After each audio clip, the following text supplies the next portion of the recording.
Hey friends. Sometimes things come up, circumstances, emotions, whatever, or a combination of the two and more. And it's really hard to know what to do with them.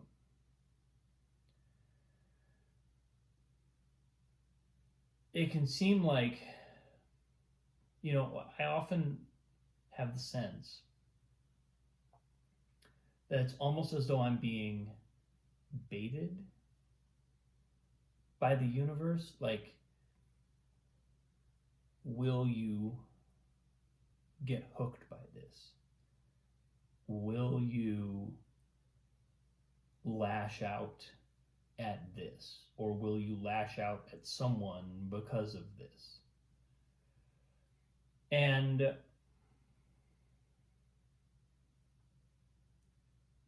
there's not a lot you can do from there except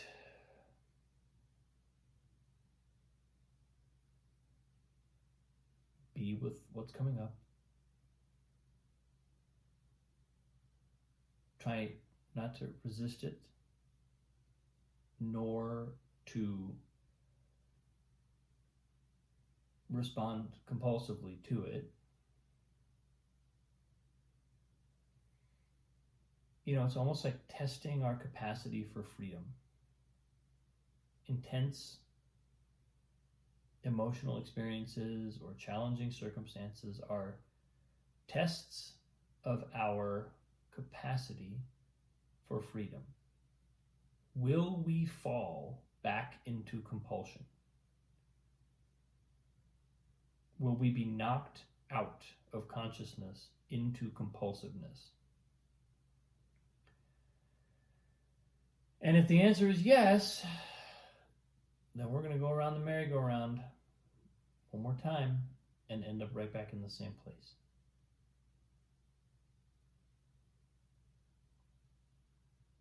And if we manage to answer no, if we manage to say, no, I will not be knocked out of consciousness, I refuse to let that happen,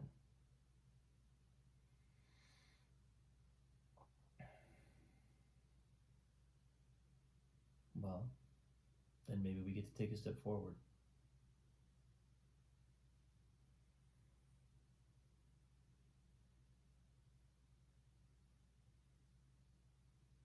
There's some big shit coming up for me, in case you can't tell. And, it was interesting. I saw a video yesterday, an interview, or it was like not even an interview, it was a video of a Zoom call, a recorded Zoom call between Sadhguru and some kind of up-and-coming pop star. I don't even remember her name. But it's kind of funny to watch because, Sadhguru kind of opened by talking about how music is this amazing opportunity. Music is this gift.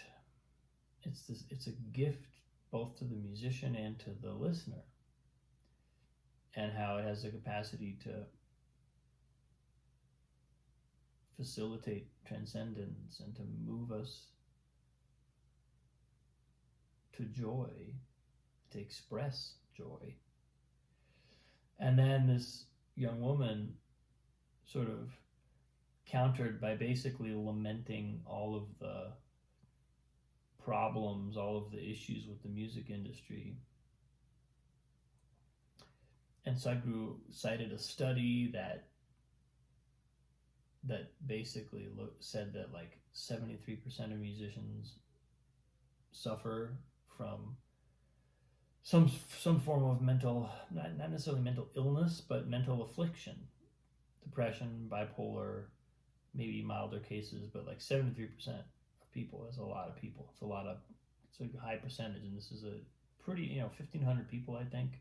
So, a decent size sample. And he basically said, you're making it too complicated. Don't make it so complicated. But one of the things, and then he just kind of spoke for 20 minutes. Most of the video was Sadhguru responding to this young woman's struggles with how to be in the music industry and how to remain creatively alive and free and whatnot. And one of the things he said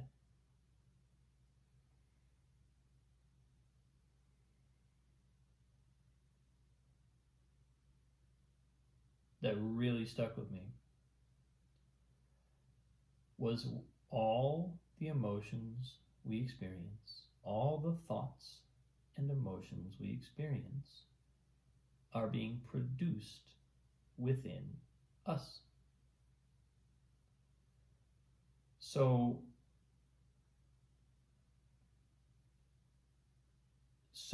we can't ever deflect responsibility for anything we think or anything we feel.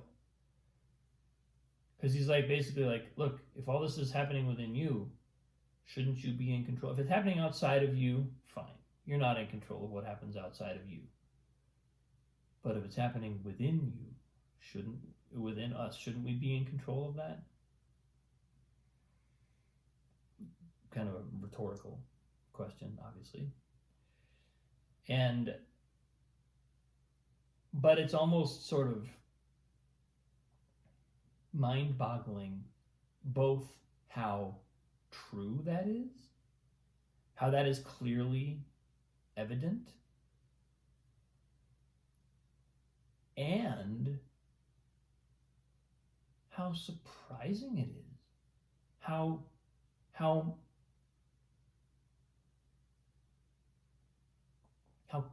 common it is to miss that,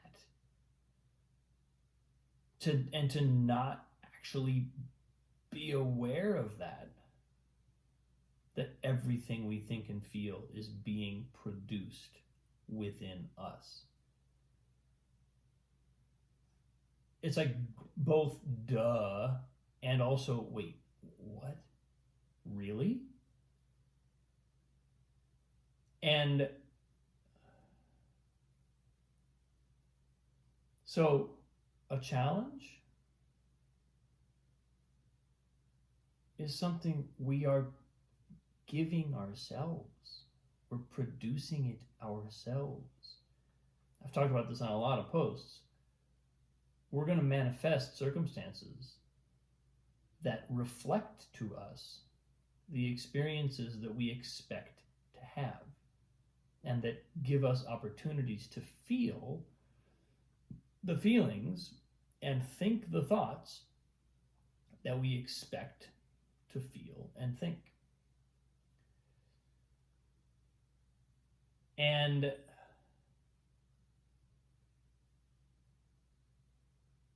that's if taking that in is like, it's almost like being unplugged from the matrix and realizing that the world is a computer generated illusion. It is not less impactful than that if we actually really take that in.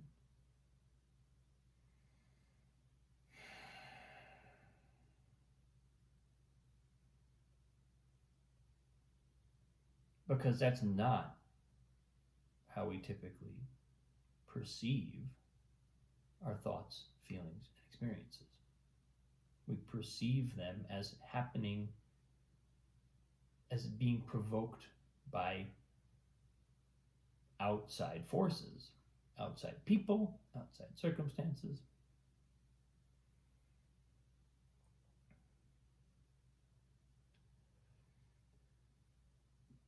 And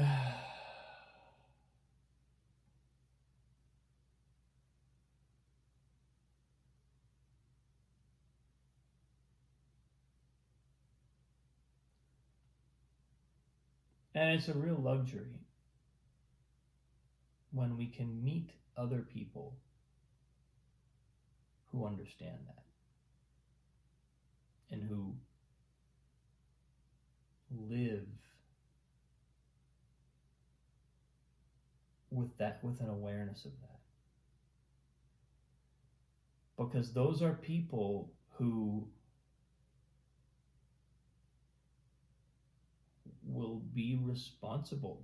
If you have two people who can be responsible in that way,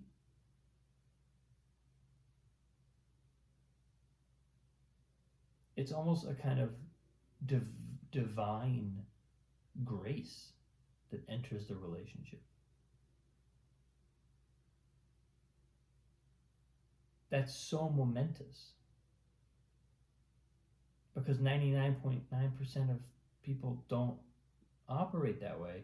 And so the chances of the few who do ever meeting are not great. And so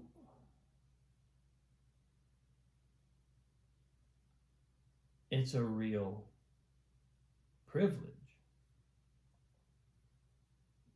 to be in a relationship with somebody like that, whether it's any kind of relationship, intimate relationship, friendship, meeting on the street and having a chat.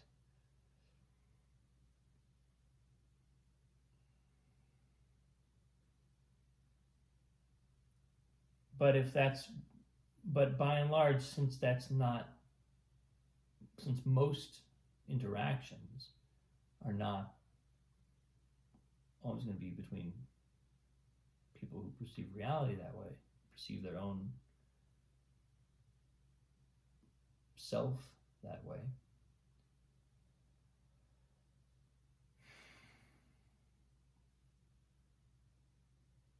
we kind of have to choose. Are we going to be resentful because things are being projected onto us that we know are not actually us? Or do we recognize that even that experience of feeling like something is being unjustly projected onto me by someone who doesn't know that they're producing their own emotions is an experience that's being produced within me?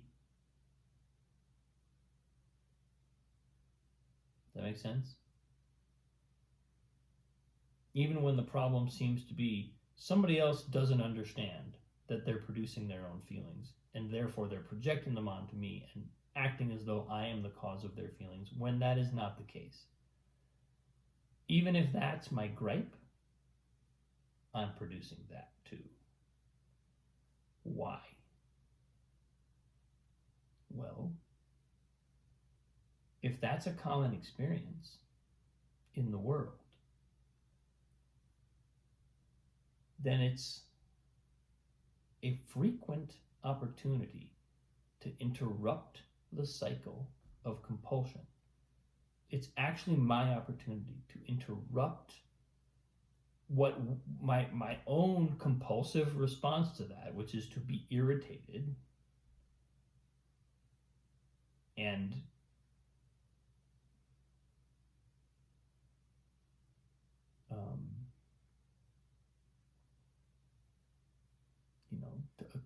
to sort of be inclined to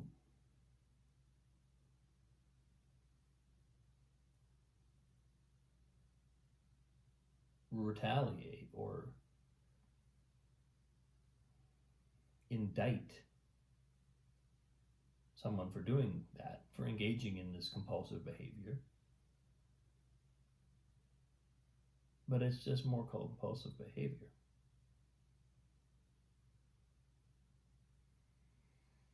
So what's my actual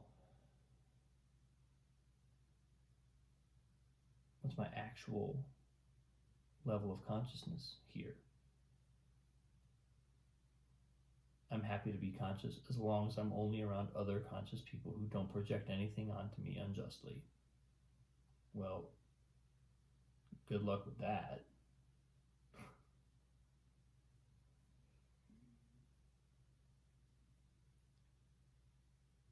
We gotta be willing to take that shit on the chin and keep going. Not hit back, but actually acknowledge that this is maybe the universe challenging us to see how deeply we actually believe this is true, to see how powerful our conviction is that consciousness can overcome compulsiveness. We get a little taste of that, and then all of a sudden, what? We're done?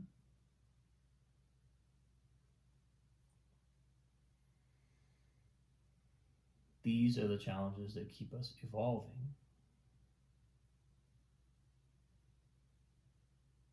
And it can be heavy.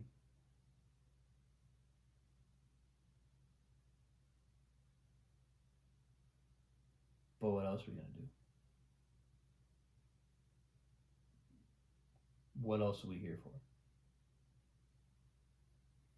I'm not here for anything else.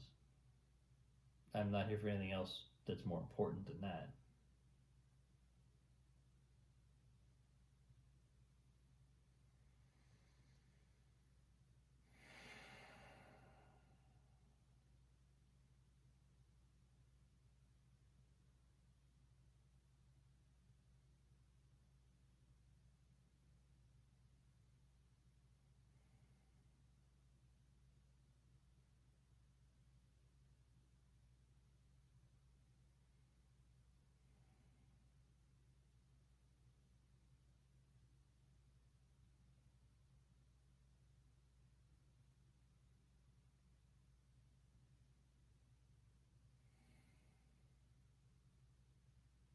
There is a kind of joy in it. There is a kind of joy that sparks as soon as we make the choice to remain conscious and not to go with the compulsion. It's like we're reminded of the essential joy of being. It's like while we're in compulsion, while we're being seduced by compulsion, it's gonna feel so good when I just fucking let this string of pent-up causes and effects just fucking unleash. Which is why it's seductive. It makes us think we're gonna let them have it, universe. But as soon as we choose not that, it's like, oh, right. Existence is blissful. We can choose that anytime. There's never any obstacle to choosing blissfulness. The only obstacle is being seduced by compulsion.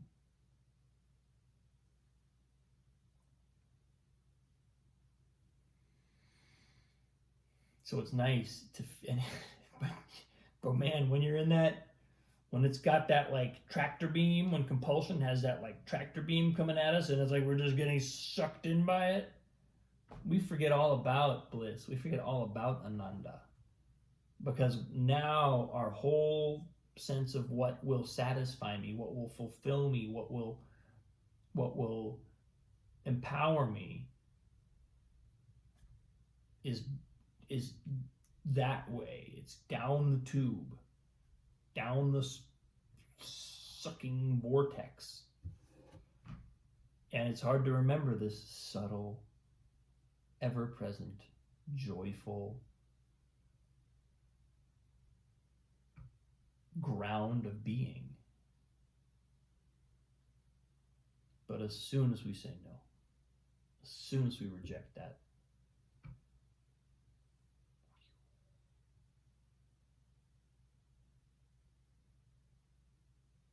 oh my God, life, so amazing.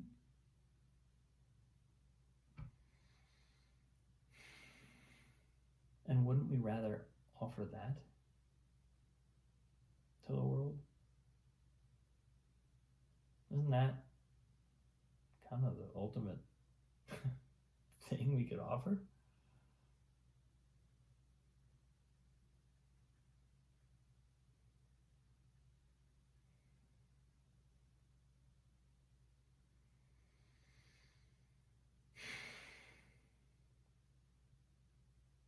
Thanks for watching, folks. I appreciate you. Have a wonderful day. I'll see you tomorrow.